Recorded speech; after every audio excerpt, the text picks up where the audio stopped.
చంద్రబాబు నాయుడు గారు స్కిల్ కేసులోనే జైలుకి వెళ్ళిన విషయం తెలుసు.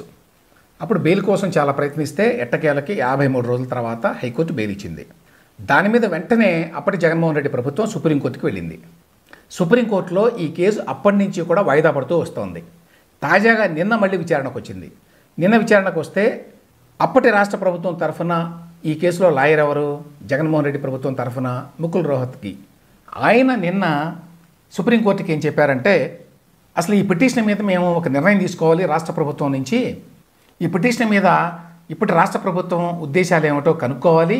కనుక్కున్న తర్వాత మళ్ళీ నేను చెప్తాను అని చెప్పి ముకుల్ రోహత్గి గారు సుప్రీంకోర్టు బెంచ్కి చెప్పారు. ఇప్పుడు ప్రభుత్వం ఎవరిది? చంద్రబాబు నాయుడు గారిది. కేసు ఎవరి మీద ఉంది? ఆయన మీదే ఉంది. ఆయన మీద ఉన్న కేసు గురించి ఆయనే ఒక నిర్ణయం తీసుకోవాలి. ఇది పెద్ద చిక్కు వ్యవహారం.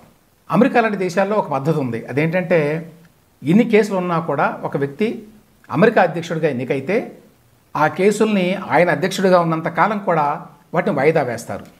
అప్పటికి రద్దు చేస్తారు ఆ 4 సంవత్సరాల పాటు. అక్కడ 4 సంవత్సరాలు పదవిలో ఉంటాడు అధ్యక్షుడు.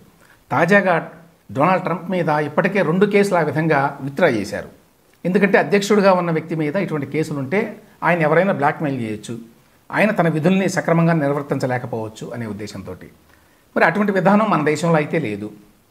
మన దేశంలో ఒకవైపున కేసులు ఉంటాయి, మరోవైపున ఎన్నికల్లో గెలిచి పదవులు నిర్వహించవచ్చు. జగన్మోహన్ రెడ్డి కేసే తీసుకోండి, ఆయన మీద సిబిఐ ఈడీ కేసులు ఉన్నాయి, అయినా ఆయన ముఖ్యమంత్రి అయ్యాడు.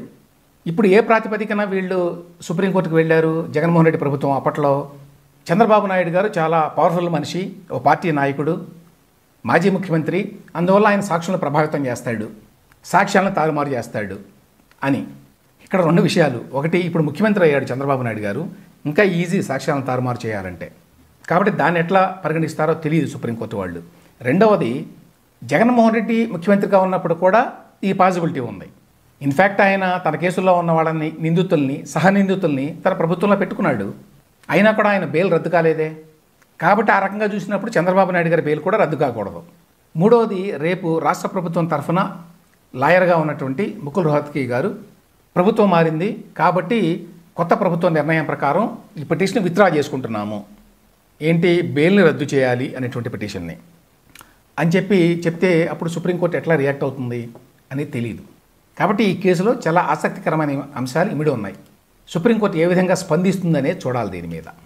ఈ కేసుని 2025 జనవరికి సుప్రీంకోర్టు వాయిదా వేసింది. అప్పుడు తెలుస్తుంది మనకి ఈ కేసులో ఎటువంటి పరిణామాలు ఉంటాయి అని.